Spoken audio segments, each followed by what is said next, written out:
ঢাকা শহরের বেদনাময় জীবন আর ভাল লাগতেছে না, তাই আমি, আমার মামা এবং কিছু ভাই ব্রাদার মিলে আমরা যাচ্ছি চট্টগ্রাম ঘুরতে। প্রথমেই এসে স্টেশনের ড্যাশবোর্ডটি দেখতেছিলাম যে আমাদের ট্রেনের কি অবস্থা। এর মধ্যেই আমাদের ট্রেনটি প্রবেশ করলো বিমানবন্দর রেলওয়ে স্টেশনে। আমরা এখান থেকে কক্সবাজার এক্সপ্রেসে করে যাব চট্টগ্রাম।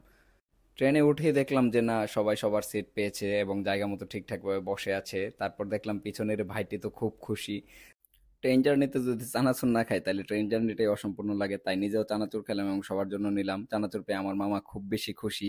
এটা হলো মেঘনা সেতু, যা বাংলাদেশের তৃতীয় বৃহত্তম সেতু, যা ভৈরব এবং আশুগঞ্জের মাঝখানে অবস্থিত। এভাবেই সকাল হয়ে গেল, আমরা ট্রেন থেকে সকালের অপরূপ দৃশ্য দেখতে দেখতে চট্টগ্রাম পৌঁছে গেলাম। শুভ সকাল চট্টগ্রাম থেকে। সকাল 5টা 55 মিনিটে আমরা এসে চট্টগ্রাম পৌঁছালাম। সকালের নাস্তা শেষ করে এক কাপ গরম গরম চা খেয়ে নিচ্ছি, কারণ একটু পরেই আমাদের মেন জার্নি শুরু হবে। তো তারপর জনপ্রতি 20 টাকা করে দিয়ে একটা সিএনজি নিয়ে নিলাম অলংকার মোড় যাওয়ার জন্য, কারণ অলংকার মোড় থেকে অসংখ্য বাস পাওয়া যায় সীতাকুণ্ড যাওয়ার। তারপর অলংকার মোড় নেমে আমি খুঁজতেছিলাম যে কোন বাসটাতে করে যাওয়া যায়। তারপর সামনে একটি বাস দেখতে পেলাম, মিনি বাস। এটা জনপ্রতি 40 টাকা করে নিবে, সীতাকুণ্ড আমাদেরকে নামিয়ে দিবে। তারপর বাসের এই মামার সাথে কথাবার্তা কইয়া বাসের মধ্যে আমরা উইঠা গেলাম। বাস আমরা সীতাকুণ্ড বাজারে এনে নামাই দিল। তো নাইমাসের আমরা হাঁটতেছিলাম আর ভাবতেছিলাম যে না, কি করা যায় কি করা যায়, এখনই যামুগা গুলিয়াখালী ঘুরতে। তো তারপরে আর কথাবার্তা না বাড়ায় আবার একটা সিএনজি নিয়ে নিলাম জনপ্রতি 30 টাকা করে। নিয়ে বসে বসে ভাবতেছিলাম যে এখন গেলে তো অনেক গরম থাকবো, না জানি কি হয়। তারপরে এগুলো ভাবতে ভাবতে ভাবতে ভাবতে কিছুক্ষণ পরেই আমরা পৌঁছে যাই গুলিয়াখালী। তারপর গুলিয়াখালী পৌঁছানোর পরেই এরকম সুন্দর একটা ওয়েদার দেখে মনটা একদম বইরা গেছে গা। তারপরে এনে সেটা যখন দেখছি যে এত সুন্দর একটা বোট চলতেছে, এই বোটে 50 টাকা করে এদিকে ঘোরাফেরা করা যায়। এগুলো আগে ছিল না, এখন নতুন অ্যাড করা হয়েছে মেবি।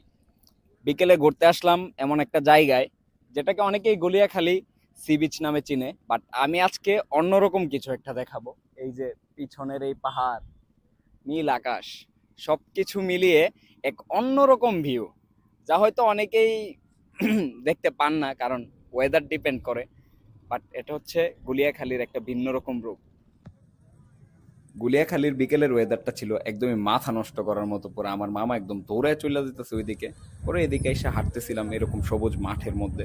খুব ভালো লাগতেছিল আমার কাছে এরকম একটা মানে জায়গায় এসে। কিন্তু একটু ভিড় ছিল হলিডে হওয়ার কারণে। তারপর এদিকে এসে দেখি দুইটা সুন্দর সুন্দর নীলপরি পানিতে দাঁড়ায় ফিল নিতেছে। কিছু বাচ্চা কাচ্চা এখানে দাঁড়ায় খুব মজা করতেছে, সাথে তাদের গার্ডিয়ান আছে। সবাই মিলে খুব মজা করতেছিল, আমিও মজা করতেছিলাম। মামা, এখানে হ্যাঁ, ঘুরতে এসে আপনার অভিজ্ঞতা কেমন? অভিজ্ঞতা খুবই ভালো। বিশেষ করে এখানের যে নৌকার মধ্যে যে পানির উপরে ঘুরে বেড়াচ্ছে, এই বেড়ানোটা খুবই ভালো লাগছে। নৌকার মধ্যে যে সেই সমুদ্রে ঘুরে আসাটা, আগে এটা ছিল না, এখন বর্তমানে এই সুন্দর সার্ভিসটা দেওয়া হচ্ছে, এটা খুবই আনন্দময়। আর তো মামা, আজকের মতো আমাদের ট্যুর এখানেই শেষ, কি বলেন? হ্যাঁ, এখানেই শেষ। অনেকগুলো জায়গা ঘুরলাম, 2টা জায়গা ঘুরে কি খুবই ভালো ভাই, লাগলো। আপনার কেমন লাগছে?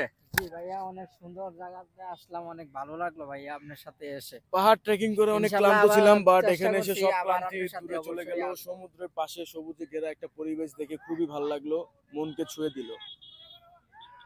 ইনশাল্লাহ আমরা আরো অনেক অনেক জায়গা ঘুরবো এবং আপনাদের সাথে শেয়ার করব আপনাদেরকে। আমাদের নেক্সট ট্যুর হবে নেত্রকোনা। ইয়েস, একটু নেত্রকোনা গরমটা আমাদের নেক্সট কমলেই ট্যুর। আমরা নেত্রকোনা বিরিশিরি ট্যুর দিব, তখন সেখানে আরেকটি মনোমুগ্ধকর পরিবেশে আমরা চলে যাব। ইয়েস। সো আজকের মতো বাই, টাটা। আশা করি আপনাদের ভিডিওটা ভালো লেগেছে। তো ভালো লেগে থাকলে অবশ্যই আমার পেজটাকে ফলো করবেন, ইউটিউব চ্যানেলটাকে সাবস্ক্রাইব করবেন। দেখা হবে অন্য কোনো এক ভিডিওতে।